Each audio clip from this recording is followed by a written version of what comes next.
porque la fe viene por el oír, y el oír por la palabra de Dios. Prepara tu corazón para escuchar lo que el Señor tiene para ti hoy. En círculos religiosos y no necesariamente evangélicos, he escuchado la frase, es todo acerca de Jesús. Ahora debemos entender sin ninguna duda lo siguiente, toda la Biblia es acerca de Jesús. La palabra de Dios fue escrita para ayudarnos a amar al Dios de la palabra y a su Hijo el Señor Jesucristo. Cuando así lo hagamos, seremos guiados a una verdadera adoración. Cuando somos salvos no es solo para ir al cielo y evitar el infierno. Ese es un subproducto de nuestra salvación. Somos salvos para adorar a Dios. La salvación es mucho más que tener nuestros pecados perdonados, es el tener una relación genuina, de tal manera que podamos conocer a Dios en una forma íntima y personal. En el Salmo 22 encontramos una historia increíble, y si la estudiamos, le puedo asegurar que amaremos más al Dios de las Escrituras, y como consecuencia lógica usted amará toda la Biblia. Y esto, mi amigo, lo digo sin ninguna duda, sin titubeos y sin exageración. Usted descubrirá que el Salmo 22 es acerca de Jesús. Y quiero que juntos notemos algunos puntos importantes. Salmo 22:6.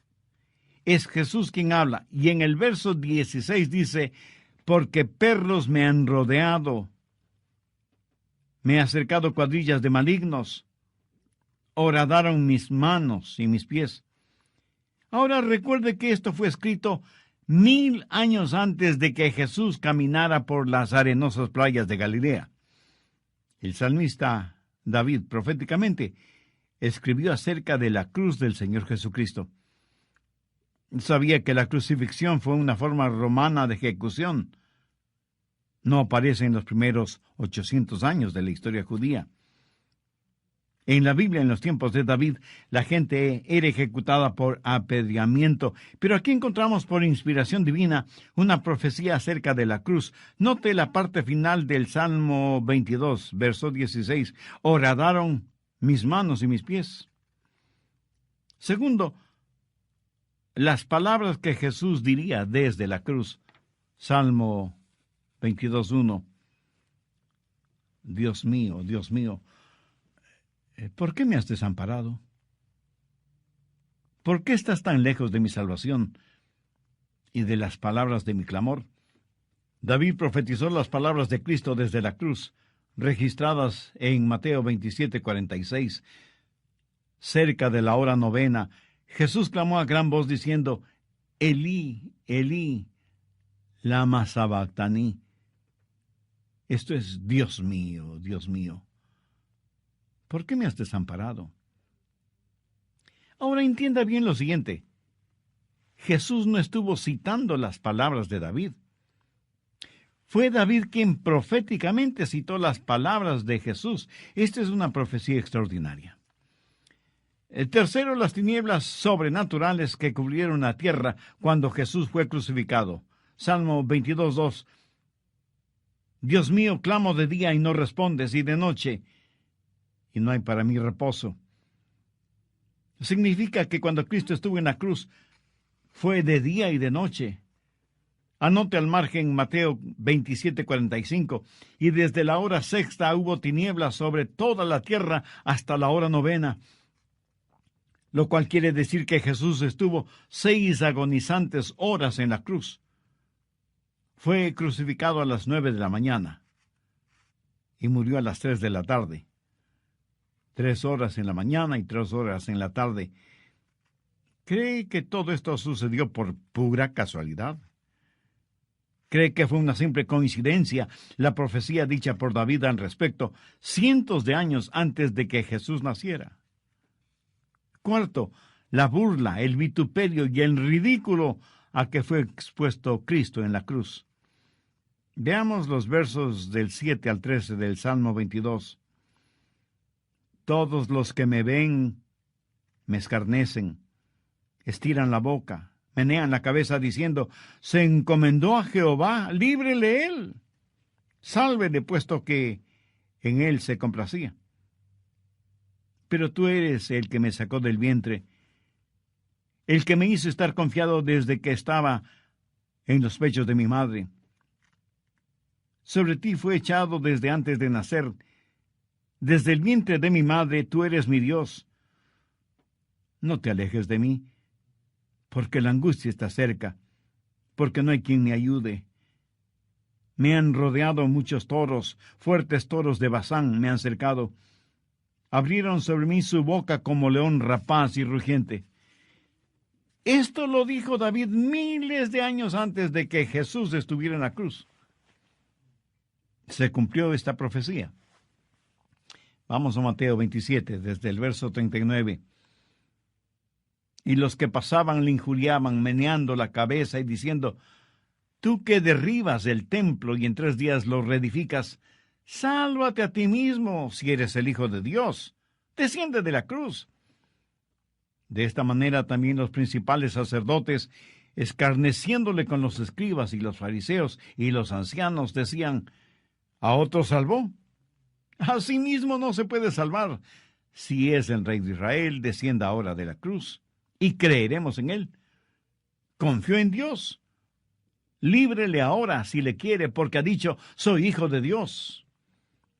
Lo mismo le injuriaban también los ladrones que estaban crucificados con él. Los que se burlaban de Cristo eran como furiosos y fuertes toros. Imagínense a los soldados romanos atormentando a Jesús también con sus burlas.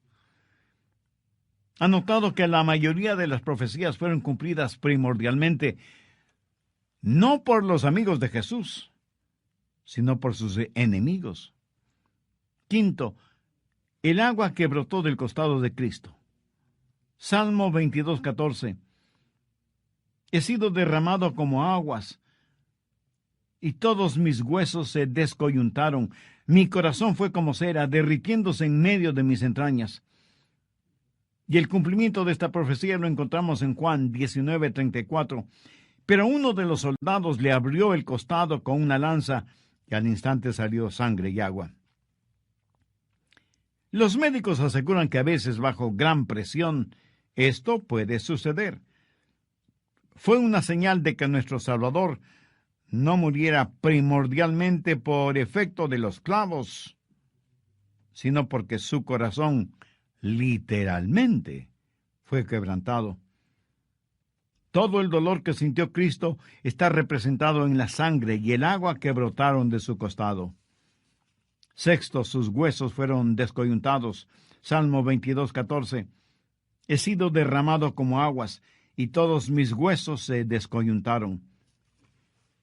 Josefo, el gran historiador secular judío, dijo que cuando una persona era crucificada, dejaban caer de golpe la cruz en el hueco preparado para el efecto, para que con el golpe los brazos se salieran de sus coyunturas. Cuando Cristo estuvo en la cruz, tuvo una sed abrasadora. Mire lo que dice David en el verso 15. Como un tiesto se secó mi vigor, y mi lengua se pegó a mi paladar. Ahora veamos lo que dice Juan 19:28.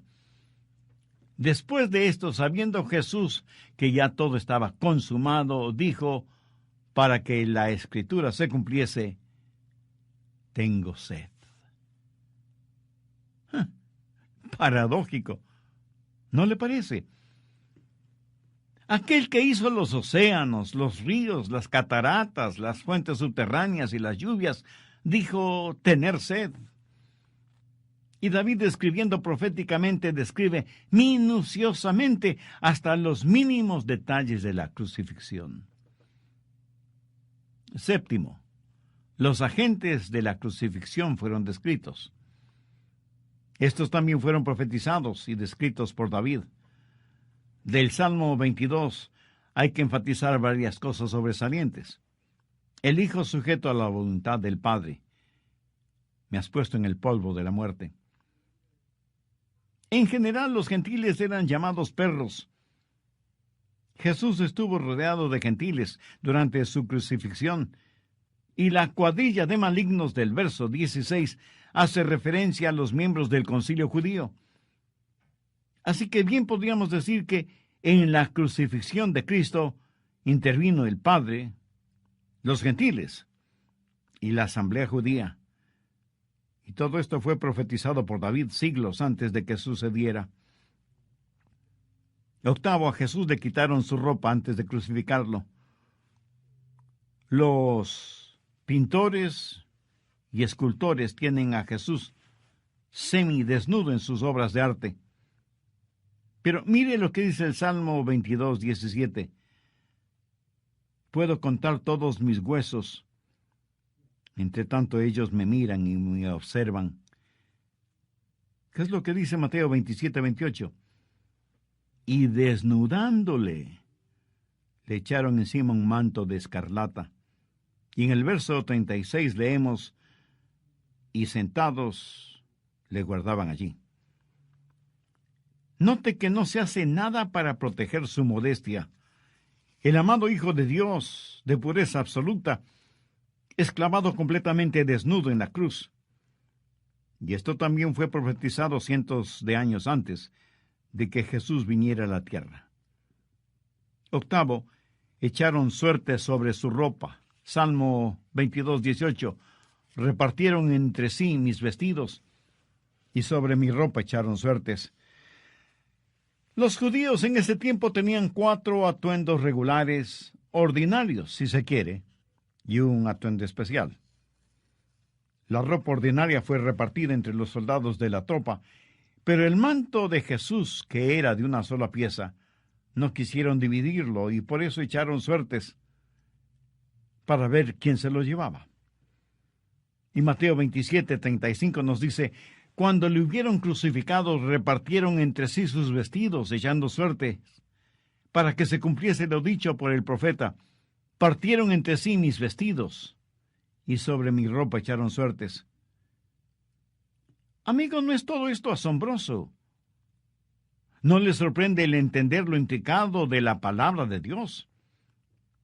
Los antiguos egipcios solían decir, construimos como gigantes, pero para los acabados somos como joyeros. La obra creadora de Dios es extraordinariamente gigantesca, pero cuando se trata del Calvario y la cruz, Dios hizo un trabajo de filigrana. Por eso quiero hablarle de la agonizante pasión de la cruz.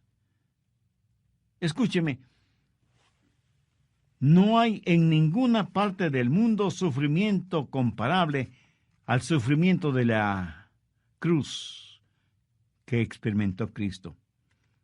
¿Cómo explicar de otra manera las siguientes expresiones de Jesús registradas proféticamente en el Salmo 22?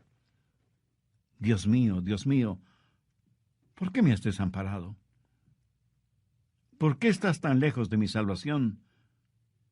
Dios mío, clamo de día y no respondes, y de noche y no hay para mí reposo. Clamaron a ti y fueron librados, confiaron en ti y no fueron avergonzados. ¿Por qué Dios le dio la espalda a su Hijo? ¿Por qué lo hizo? Porque Jesucristo voluntariamente, vicariamente llevó en él los pecados de toda la humanidad. Y Dios, siendo como es un Dios santo y puro, no pudo mirar el pecado que cubría a su amado Hijo. Y cuando Jesucristo tuvo todo el degradante pecado del mundo sobre sí, el Padre lo trató como trataría a cualquier otro pecador. Cristo murió solo, suspendido entre el cielo y la tierra, sin la ayuda de su Padre. David, cuando escribió el Salmo 23, pudo decir en el verso 4, aunque ande en valle de sombra de muerte, no temeré mal alguno, porque tú estarás conmigo. Pero Jesús no pudo decir eso, sino, Dios mío, ¿por qué me has desamparado? ¿Por qué Dios desamparó a su unigénito Hijo en momento tan crucial? Porque Jesucristo, quien estuvo con su Padre por toda la eternidad, ahora está siendo alienado de su Padre. Voluntariamente se ha convertido en nuestro sustituto, ha tomado nuestro lugar y por lo tanto es objeto de la ira del Padre. Por eso en el verso 15 del Salmo 22, hablando a su Padre, dice, y me has puesto en el polvo de la muerte. El profeta Isaías nos ayuda a entender mejor cuando dice, con todo eso, Jehová quiso quebrantarlo, sujetándole a padecimiento. Y el apóstol Pablo, cuando escribió a los hermanos en Roma, les hizo saber que el que no escatimó ni a su propio Hijo, sino que lo entregó por todos nosotros. Mi esposa y yo tenemos 2 hijos varones. Suponga que usted viene a mí y me dice, pastor, ¿me regalaría uno de sus hijos? Y yo, extrañado, le pregunto, ¿y para qué quiere usted que le regale uno de mis hijos?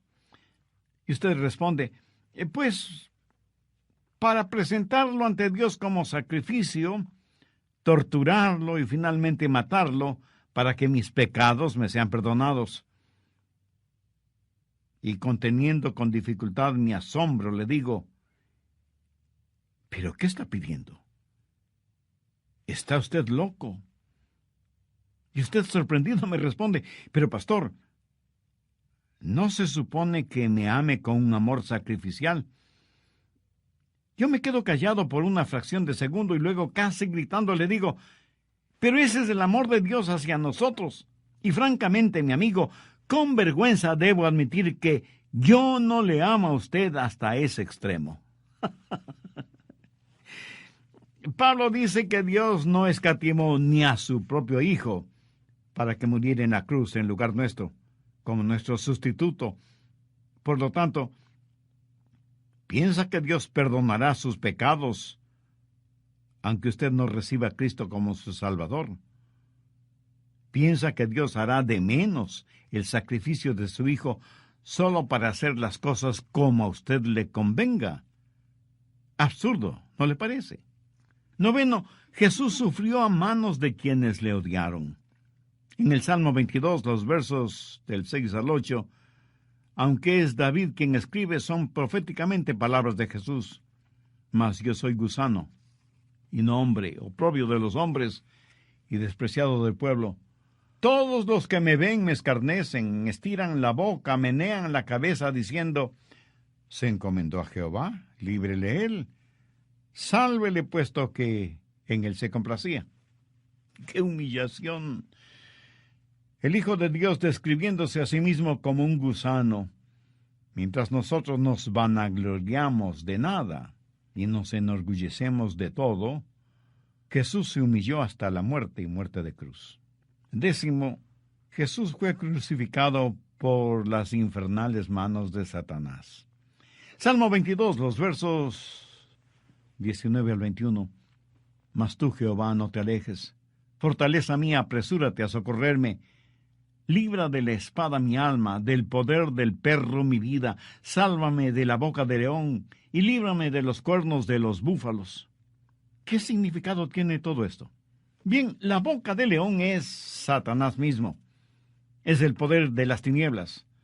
Satanás, como león rugiente, busca a quien devorar.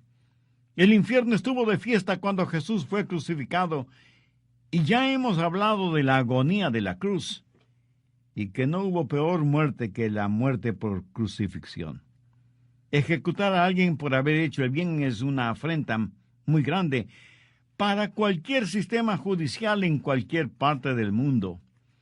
Siendo estudiante universitario tomé un curso en criminología y fuimos a conocer en el estado de Florida la prisión en donde ejecutan a los condenados a morir en la silla eléctrica. Muchos estudiantes nos sentamos en esa silla eléctrica. Cuando yo me senté en ella, pensé cuán terrible debía ser el morir electrocutado. El sentir como el cuerpo se endurece, el comenzar a oler la carne que se quema en su propio cuerpo, el sentir como los ojos se salen de sus órbitas. Y no debe ser muy diferente el ser condenado a morir por inyección letal, con la cual el cuerpo internamente deja de funcionar. Las fosas nasales se ensanchan en forma horrible y el cuerpo se convulsiona y retuerce en forma incontrolable y finalmente la persona ejecutada muere. Y aunque por lo general no nos gusta hablar de la muerte, todos la experimentaremos, más tarde o más temprano. Ahora escúcheme atentamente. Vivir la vida sin Cristo es muy triste, pero morir sin Cristo es eternamente trágico. ¿Por qué no hace una decisión espiritual ahora mismo? Arrepiéntase sinceramente de sus pecados, pídale perdón a Dios, acepte el sacrificio del Señor Jesucristo, quien murió por usted en la cruz del Calvario, y pídale que le haga un instrumento útil y de bendición en sus manos. Pablo dice que Dios no escatimó ni a su propio Hijo para que muriera en la cruz en nuestro lugar, como nuestro sustituto. Por lo tanto, ¿piensa que Dios perdonará sus pecados aunque usted no reciba a Cristo como su Salvador? ¿Piensa que Dios hará de menos el sacrificio de su Hijo solo para hacer las cosas como a usted le convenga? Absurdo, ¿no le parece? Jesús sufrió a manos de quienes le odiaron. Jesús fue crucificado por las infernales manos de Satanás. ¿Qué quiero decir con todo esto? En el Salmo 22, los versos 19 al 21, leemos: Mas tú, Jehová, no te alejes, fortaleza mía, apresúrate a socorrerme. Libra de la espada mi alma, del poder del perro mi vida. Sálvame de la boca del león y líbrame de los cuernos de los búfalos. La boca del león es Satanás mismo, el poder de las tinieblas. Satanás, como león rugiente, busca a quien devorar. El infierno estuvo de fiesta cuando Jesús fue crucificado, y ya hemos hablado de la agonía de la cruz, y que no hubo peor muerte que la muerte por crucifixión. Siendo estudiante universitario, tomé un curso en criminología y fuimos a conocer en el estado de la Florida la prisión en donde ejecutan a los condenados a morir en la silla eléctrica. Muchos estudiantes nos sentamos en esa silla eléctrica.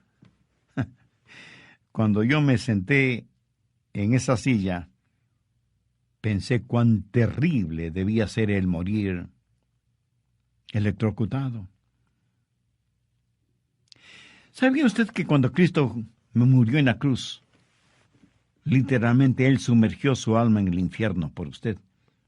Quiero decir que Él fue al lugar que todos nosotros deberíamos ir, el infierno. Porque como Pablo lo dijo, por cuanto todos pecaron, están destituidos de la gloria de Dios. Sin embargo, es ese amor insondable, inexplicable de Dios hacia nosotros que inspiraría al apóstol a decirles a los hermanos en Roma: porque la paga del pecado es muerte, mas la dádiva de Dios es vida eterna en Cristo Jesús, Señor nuestro. En solo 6 horas, las eternidades fueron comprimidas. En 6 horas, los pecados del mundo fueron amontonados sobre Jesús, el Hijo de Dios. Murió por las manos santas de Dios, las manos llenas de odio de los hombres y las manos infernales de Satanás. ¿Por qué? Porque por inexplicable que parezca, Dios nos ama más allá de toda explicación o comprensión. Solo Dios puede amarnos a pesar de lo que somos. Y desde un punto de vista eminentemente humano, el amor humano siempre es condicionador. ¿Ha oído la frase: si me amas, te amaré? Pero lo que realmente desafía nuestro entendimiento es que todo esto fue profetizado minuciosa y detalladamente 1000 años antes de que Jesucristo viniera a la tierra. Por último, déjeme hablar un instante sobre la abundante provisión de la cruz. Deseo que note un cambio súbito en el tema del Salmo 22. Primero, en un sentido descendente, y luego en un sentido ascendente. Veamos el verso 22. Anunciaré tu nombre a mis hermanos, en medio de la congregación te alabaré. Un momentito, pastor, un momentito. ¿No iba Jesús a ser crucificado? Pensé que Él murió en la cruz. ¿Cómo es que ahora lo vemos en medio de la congregación alabando a Dios? Escúcheme. Jesucristo es retratado en esta profecía como profeta, sacerdote y rey. Primero, como profeta, Jesús declara al Padre.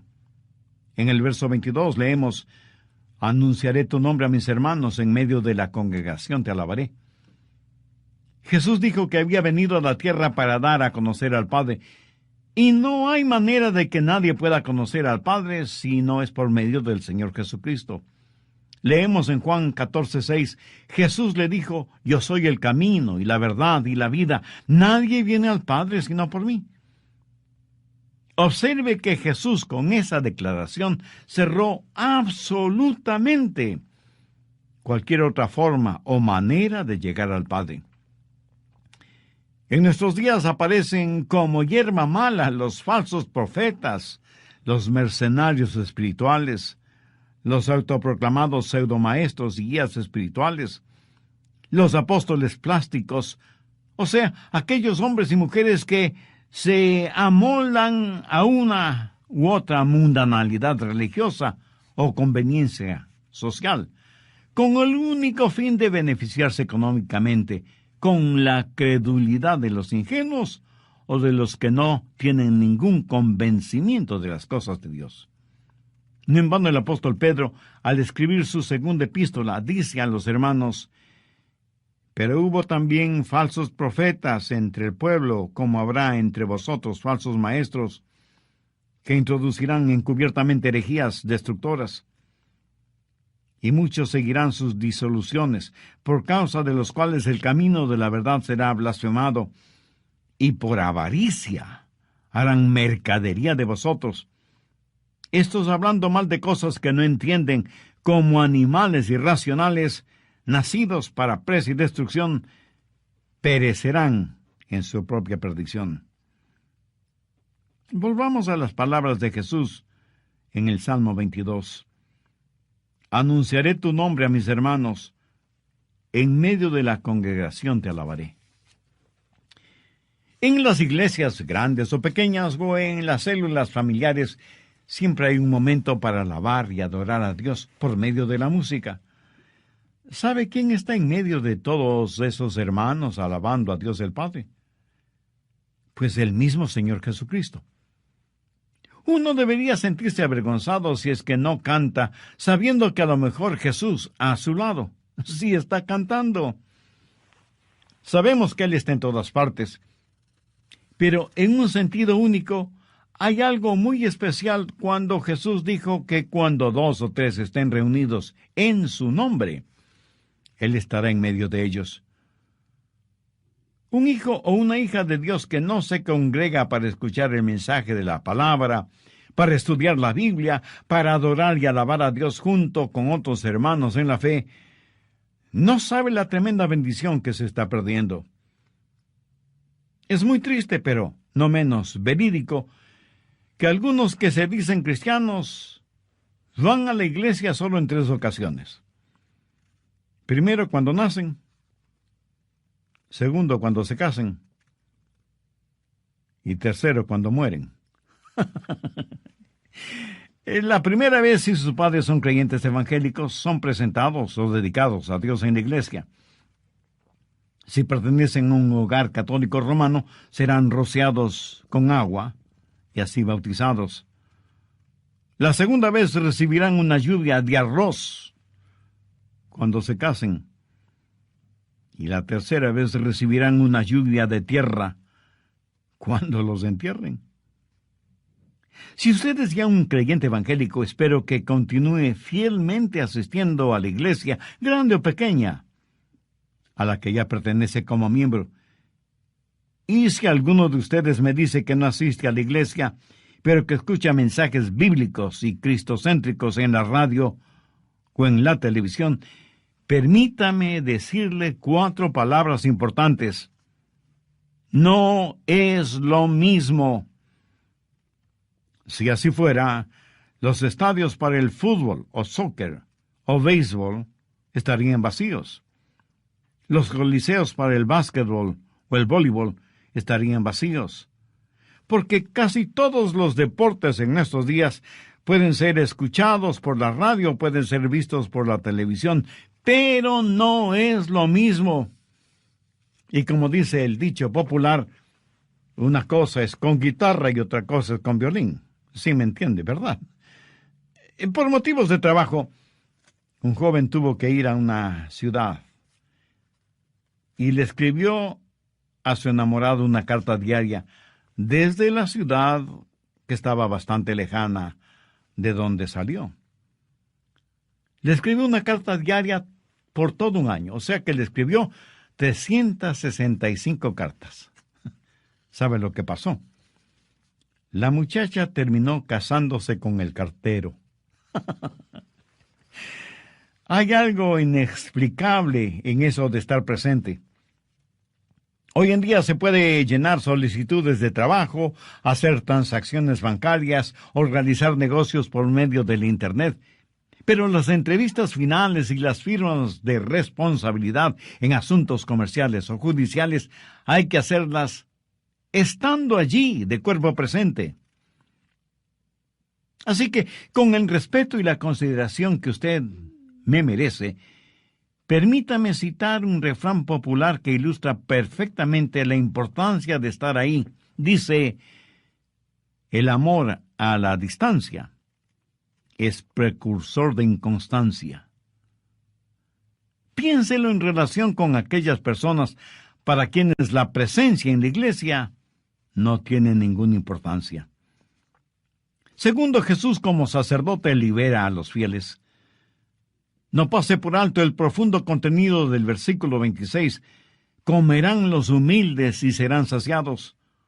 Jesús es el pan del cielo. Es nuestro sacerdote que nos alimenta y nos libera. Él prepara banquetes para nosotros, banquetes mejores que los de Salomón. Tercero, Jesús no solo es profeta y sacerdote, sino también rey. Mire los versos 27 y 28. Se acordarán y se volverán a Jehová todos los confines de la tierra, y todas las familias de las naciones adorarán delante de él, porque de Jehová es el reino, y él regirá las naciones.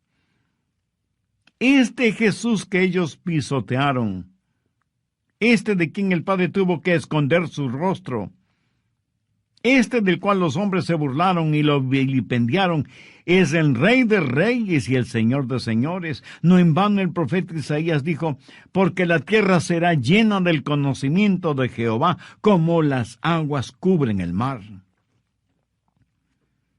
Cuando Jesús subía hacia el Gólgota, por el camino conocido como la Vía Dolorosa, algunas mujeres piadosas estaban a la vera del camino.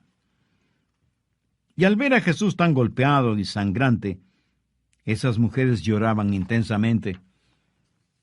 Al verlas así, Jesús les dijo, hijas de Jerusalén, no lloréis por mí, sino llorad por vosotras mismas y por vuestros hijos. Esta es vuestra hora. Mi hora todavía no ha llegado. Escúcheme con atención.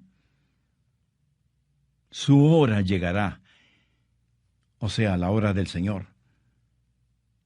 Y yo casi no puedo esperar.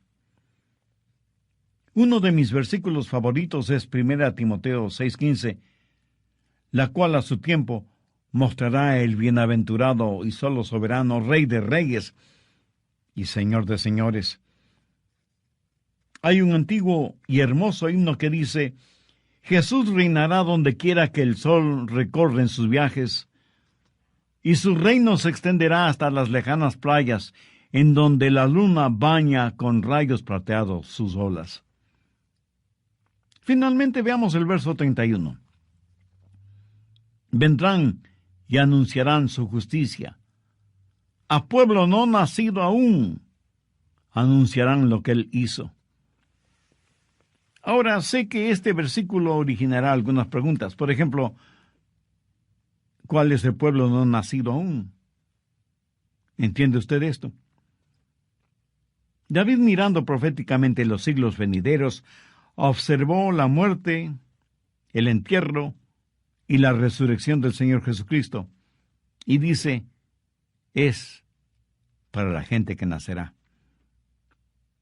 Y luego añade, ellos dirán que Él hizo esto. ¿Sabe usted lo que esto significa literalmente? Que todo está terminado. En 2 de Crónicas 4:11 leemos: Hiram hizo también calderos y palas y tazones, y acabó Hiram la obra que hacía al rey Salomón para la casa de Dios. Cuando dice y acabó Hiram, es la misma frase utilizada en el verso 31 del Salmo 22. Él hizo esto. Se utiliza la palabra hebrea osa, que significa que algo está terminado, finalizado por completo. Cuando Jesús, el Hijo de Dios, inclinó su cabeza estando clavado en la cruz del Calvario, dijo una palabra muy importante, tetelestai, que traducido quiere decir, está totalmente terminado. Permítame resumir todo esto para que quede bien grabado no solo en nuestra mente, sino también en nuestro corazón. Tenemos un maravilloso Salvador llamado Jesucristo. Tenemos un extraordinario libro llamado la Biblia. Y nada de lo que está escrito en ella sucedió por casualidad o fortuitamente. Y cuando usted lee el Salmo 22, debe amar la palabra de Dios y debe amar al Dios Hijo. No hay ninguna otra manera para cualquier persona a fin de mantener su corazón abierto para las cosas de Dios. Anhelo que usted asista a una iglesia bíblica y cristocéntrica, en donde todo sea acerca de Jesús. Permítame terminar este mensaje con una nota personal. Si yo no fuera salvo, yo no tendría que pensarlo 2 veces para hacerlo. Y sabiendo lo que ahora sé, hubiera deseado ser salvo antes de mis 14 años, que es cuando recibí a Cristo en mi corazón. Ahora escúcheme atentamente, por favor. Si yo personalmente pudiera entregar mi corazón a Jesús a nombre suyo, mi amigo, mi amiga, lo haría este instante sin ninguna vacilación. Pero me es imposible el hacerlo, porque esa debe ser una decisión personal suya. Y debe hacerla voluntariamente. Pero le he entregado el mensaje de la palabra de Dios. He enaltecido el nombre de Cristo. Le he dado a usted muchas razones para que venga a Jesús, para que lo reciba como su Salvador y Señor. Recuerde que Dios no escatimó ni a su propio Hijo para salvarle a usted. Por lo tanto, no hay manera de que Dios perdone su pecado si es que rechaza a Jesús. Si lo rechaza, usted recibirá todo el impacto de la ira de Dios, el castigo por sus pecados, castigo que usted, yo y todos los seres humanos lo merecemos. Si este momento usted quiere aceptar a Cristo y tener una relación personal con Dios por medio de Jesús, si le gustaría tener la seguridad de la vida eterna y que cuando muera se irá al cielo, si quiere aprender a adorar a Dios en espíritu y en verdad, le invito a que ore conmigo la siguiente sencilla oración, pero dígala con fe, con sinceridad, depositando toda su confianza en Dios.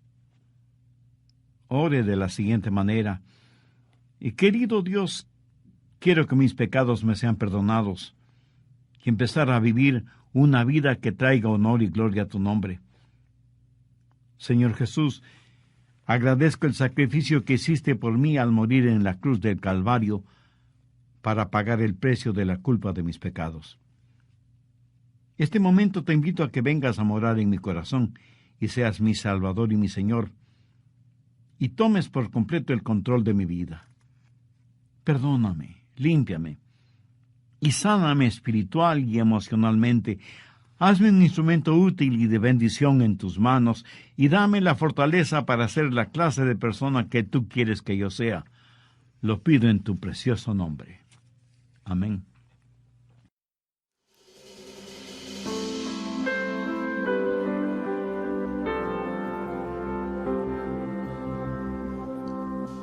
Cristo, Cristo, Cristo, Cordero de Dios, en la cruz nos diste vida y salvación. Cristo, Cristo, Cristo, nombre sin igual. Lo sufriste para darnos paz. Levante su voz.